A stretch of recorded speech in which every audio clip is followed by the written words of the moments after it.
सुरुवातीलाच मित्रांनो मोठी बातमी, मोठी राजकीय खळबळ. महाराष्ट्राच्या राजकारणामध्ये उडालेली या खळबळने मात्र शिंदेंच्या शिवसेनेला जोरदार धक्का. 7 बड्या नेत्यांनी सोडली एकनाथ शिंदेंची साथ. मित्रांनो, महाराष्ट्रात सध्या सुरू झालंय एकनाथ शिंदेंच्या शिवसेनेचं ऑपरेशन. बघूया सविस्तर महत्वाची अपडेट. मित्रांनो, उद्धव ठाकरे यांची शिवसेना संपवायच्या नादामध्ये आता आपलेच काही मोहरे, आपल्या अगदी जवळचे, आपल्याला मरेपर्यंत साथ देऊ असे म्हणणारे काही नेते यांनी आता एकनाथ शिंदे यांची साथ सोडायला सुरुवात केली असून एकत्र 7 नेत्यांनी एकत्र येऊन आपला नवा महाभीष्म पराक्रम केला असून एकनाथ शिंदेंना हा झटका लागण्यास सुरुवात झाली आहे. दिवस प्रत्येकाचे येतात या म्हणीनुसार कोणी सत्तेचा अमरपट्टा घालून येत नाही. मग ते नरेंद्र मोदीजी असो किंवा अमित शहाजी असो, यांच्यापैकी कोणी सत्तेचा अमरपट्टा घालून येत नाही. महाराष्ट्राचे मुख्यमंत्री देवेंद्र फडणवीस असतील किंवा एकनाथ शिंदे असतील, यांच्याकडे देखील सत्ता कायमस्वरूपी राहणार नाही. परंतु मित्रांनो, सध्याच्या या विधानामुळे मात्र महाराष्ट्राच्या राजकारणात एकनाथ शिंदेंच्या शिवसेनेला पूर्वीचे दिवस आता मिळणार नाहीत. महाराष्ट्राची जनता खुश झाली असल्याचं यावरून प्रथम दर्शनी तरी जाणवतंय. एकंदरीत मित्रांनो, महाराष्ट्रात एकनाथ शिंदेंनी चूक केली होती का? आपण जसं पेरलं होतं तसेच उगवायला सुरुवात झाली का, असा प्रश्न आता एकनाथ शिंदेंना पडावा. एवढी पक्षाची अधोगती आगामी काही काळात होणार असल्याचं भाजपच्याच नेत्यांनी म्हटलेलं आहे. यामुळे भाजपला नेमकं कोणतं राजकारण करायचंय, शिंदेंची शिवसेना संपवायची आहे की त्यांचा भाजप पक्ष वाढवायचा आहे, हेच सध्या त्यांना समजेनासं झालंय. यामुळे एकनाथ शिंदेंच्या शिवसेनेतील कोणत्या बड्या नेत्यांनी, 7 नेत्यांनी शिंदेंची साथ सोडली आहे, सविस्तरपणे अपडेट जाणूया. बातमी आहे खानदेशातील उत्तर महाराष्ट्रातील. उत्तर महाराष्ट्र हा उद्धव ठाकरेंच्या म्हणजे जुन्या शिवसेनेचा खरा तर बालेकिल्ला.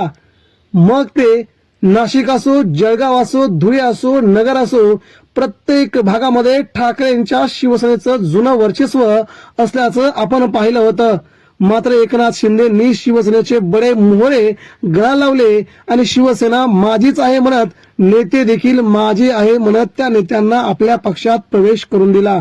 आणि आता त्याच उत्तर महाराष्ट्रातून शिंदे सेनेला जबर धक्क्यावरती धक्के बसण्यास सुरुवात झाल्याची ही पहिली वेळ आहे. आणि आगामी काळात मराठवाडा, मुंबई, मध्य महाराष्ट्र या भागात देखील शिंदे सेनेला सगळ्यात मोठे धक्के बसतील सांगितलं जात आहे. मित्रांनो, नाशिक मधील ही बातमी असून नाशिकच्या येवला नगरपालिकेत एक अत्यंत मोठी आणि नाट्यमय राजकीय घडामोड समोर आली आहे. नाशिक हा ठाकरेंच्या शिवसेनेचा पहिल्यापासूनचा बालेकिल्ला होता आणि याच बालेकिल्ल्यामध्ये एकनाथ शिंदेंनी सगळे नेते आपल्याकडे घेतल्यामुळे, सगळे नगरसेवक, सगळे आमदार, सगळे खासदार आपल्याकडे चोरून नेल्यामुळे सत्ता देखील त्यांच्या ताब्यात होती. मात्र मित्रांनो, ही घडामोड समोर आली आहे. या बातमीने मात्र शिवसेना शिंदे गटात खूप मोठं वादळ निर्माण झालंय.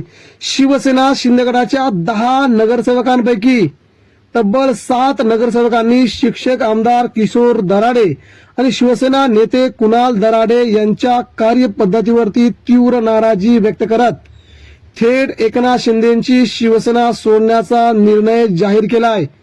आणि या 7 नेत्यांची नावं काय ती आपण बघणार आहोत. भाजप युतीला पाठिंबा जाहीर केला म्हणजे भाजपने हे शिंदेंचे नगरसेवक आपल्या ताब्यात घेऊन त्यांना आपल्याकडे घेतलंय आणि त्यांचा प्रवेश करून घेतलाय. या बंडखोरीमुळे येवल्याच्या राजकीय वर्तुळात प्रचंड खळबळ उडली असून आमदार किशोर दराडे यांच्यासाठी नव्हे तर हा एकनाथ शिंदे यांच्यासाठी जबरदस्त धक्का मानला जात आहे. या सर्व 7 नगरसेवकांनी माजी खासदार समीर भुजबळ यांच्या नेतृत्वाखाली एक बैठक घेतली आणि राष्ट्रवादी काँग्रेस पार्टी आणि भाजपला पाठिंबा देत नाशिक येवल्यामध्ये शिंदे सेनेचं सगळंच राजकारण त्यांनी बंद केलंय. राज्यात जरी महायुतीचे घटक पक्ष एकत्र असले तरी स्थानिक पातळीवर काही मतभेद आहेत. मात्र शहराच्या आणि भागाच्या विकासासाठी सर्वजण एकत्र येत आहेत अशी कबुली भाजपने दिली. आणि आमच्या नगरसेवकांना स्थानिक पातळीवरती सातत्याने त्रास दिला जात होता. जर यापुढे असाच त्रास दिला गेला तर 7ही नगरसेवक आपल्या नगरसेवक पदाचा तडकाफडकी राजीनामा देतील आणि थेट जनतेसमोर निवडणुकीला सामोरे जातील आणि तयार आहेत असं देखील शिवसेना शिंदेगडाने म्हटलंय. परंतु आता हे प्रवेश झाले आहेत. एकनाथ शिंदेच्या शिवसेनेत त्यांनी राष्ट्रवादी काँग्रेस पार्टी आणि भाजपमध्ये पाठिंबा देत आपला प्रवेश जाहीर केलाय. त्यामुळे शिंदे सेनेला उत्तर महाराष्ट्रात जबर धक्का बसलाय. ही मात्र सगळ्यात मोठी अपडेट आता समोर येते.